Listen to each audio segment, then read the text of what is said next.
At the beginning of the 1830s, over 125,000 Native Americans lived east of the Mississippi River. One of the more prominent tribes were the Cherokee. The Cherokee had their own constitution, and they had a man named Sequoyah who invented the Cherokee alphabet. Some of them were slave owners, and they were also farmers. They were also the most adaptive to white culture than other tribes. Native Americans tried to adopt white culture as their own to keep land, but greed soon overtook white man's trust. In 1828, gold was found on Cherokee land in Georgia. The government was pressured even more to remove Indians from the land. The new president, Andrew Jackson, decided that it was time for the Indian Removal Act of 1830.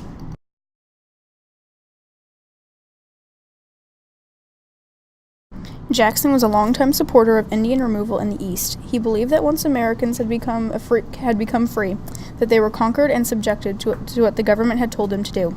Jackson also believed that they had no right to govern themselves and they were uncivilized. He had no problem issuing the Removal Act. After the act was official, many Native Americans headed off to the Oklahoma territories and the Kansas-Nebraska territories, but the Cherokee didn't give up without a fight. They took up the issue in front of the Supreme Court Justice Marshall to stop Georgia from taking land. They got their way. The new ruling stated that only the federal government could make laws about governing the Cherokee. Jackson ignored the ruling and tried to negotiate a treaty with the Cherokee. Small groups gave in and were forced to move west, but many Cherokee didn't give in, and Jackson felt force needed to be used. In 1838, General Winfield Scott led troops to Cherokee land and forced over 16,000 Cherokee Indians from their homes. They were held in concentration camps until they were split into 15 groups to take the trip. The leader of the rebellious Cherokee, John Ross, also set out on the journey, even though he was full-blooded white.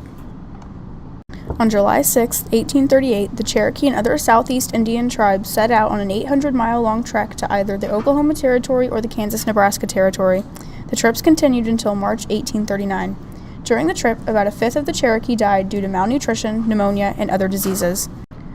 Once all of the groups had arrived, conflicts arose between the already settled Cherokee and the newly arrived ones over housing and food. The territory grew smaller when Oklahoma became a state in 1907, and many Native Americans left the Indian land for white culture.